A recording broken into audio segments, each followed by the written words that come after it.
Okay guys, so here's what you're going to be doing. Your assignment is to create a map in Google Maps. So you're going to create it and you're going to share it out with the whole class. So keep that in mind.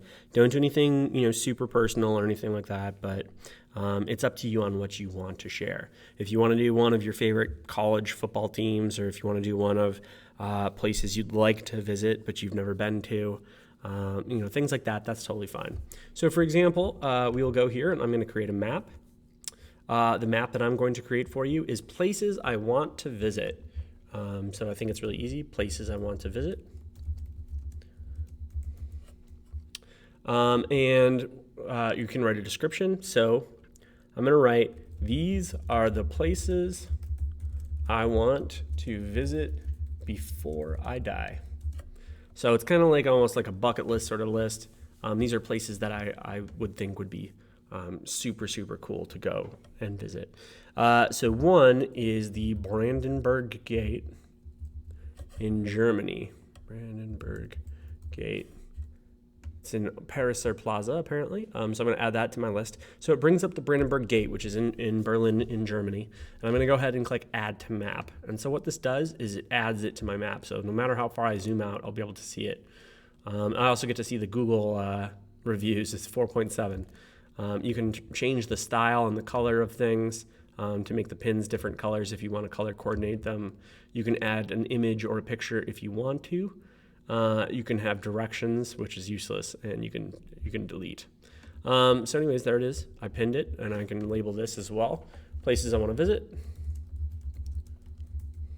You don't have to, but with these layers, like if you do multiple layers, you do places I have visited, places I want to visit, places I have lived. You can make it as complex as you want. So then what we're going to do is we're going to pick another location. And for this one, I will choose the Forbidden Palace in China. Let's see. I think it's called the Forbidden Palace. Oh, Palace. Can't spell. Beijing. Beautiful.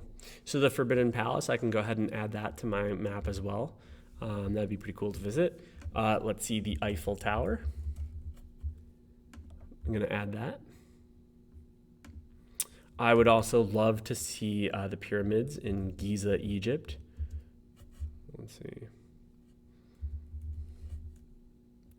I think Egypt. Okay, that's kind of a vague one, but yeah, I'll add that. That would be excellent. Other places I would love to visit. Let's see. Thinking. Oh, Seattle for sure. Seattle, Washington, and more specifically, Pike's Market in Seattle. Downtown Seattle. Yeah, it's like where they throw the fish and everything. So I'm going to add that to my Google Maps as well. So what I have here is basically a list of all the places around the world that I would like to go visit.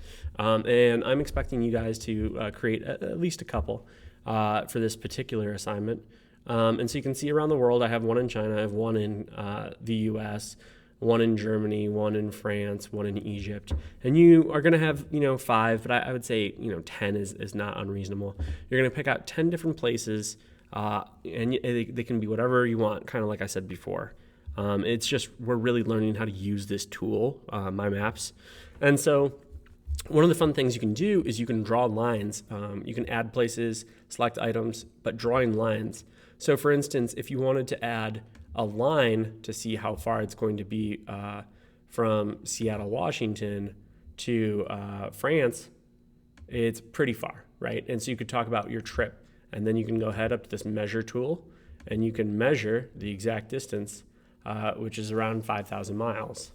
So it's kind of cool to see how far it is away from all these other places. So there's a lot of things you can do with it. And our goal basically is to create these maps to help share information about ourselves, and we're going to put them all together in one big spot in the Google Classroom. So just focus on preparing that, and then I will post those spots on Thursday and Friday. The last thing that you want to do is you want to share. So you're going to click share, and then you're going to go to get a link, and you're going to change it so that anyone can view the link. So remember, this information shouldn't be stuff that's like super duper personal.